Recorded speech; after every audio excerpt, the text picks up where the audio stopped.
భగవద్గీత పుట్టినరోజును గీతా జయంతి అంటారు. మార్గశిర శుద్ధ ఏకాదశి రోజు జరుపుకుంటారు. గీత సాక్షాత్తు భగవానుని చేత పలకబడింది కాబట్టి ఏ సందేహానికి తావు లేకుండా భగవద్గీత పరమ ప్రామాణికమైన మానవ జాతికి దివ్య మార్గాన్ని చూపే పవిత్ర గ్రంథం. గీ అనే అక్షరం త్యాగాన్ని, తా అనే అక్షరం తత్వాన్ని అంటే ఆత్మస్వరూపాన్ని ఉపదేశిస్తుంది. త్యాగ శబ్దానికి నిష్కామయోగమైన కర్మఫల త్యాగం అని అర్థం. తత్వ బోధన అంటే ఆత్మ సాక్షాత్కారం, బంధముల నుంచి విముక్తి కలగడం.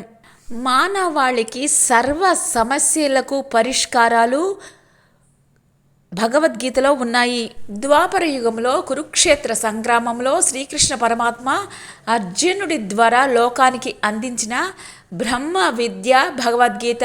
ఒక పక్క అర్జునుడికి అందిస్తూనే మరో పక్క లోకానికి ఉపనిషత్ సారమైన గీతను అందించాడు. చిరిగిపోయిన పాత బట్టలను విడిచి మనుషులు ఇతర కొత్త బట్టలను ఎలా ధరిస్తున్నారో అలాగే దేహి అనే ఆత్మ కూడా శిథిలమైన పాత శరీరాలను వదిలి ఇతరములైన కొత్త శరీరాలను ధరించుచున్నారు.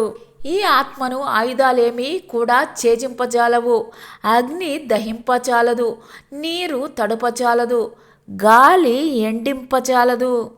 అర్జున, నీకు కర్మని చేయటంలోనే అధికారం ఉంది. కర్మ ఫలాలను ఆశించటంలో ఏనాడు కూడా నీకు అధికారం లేదు.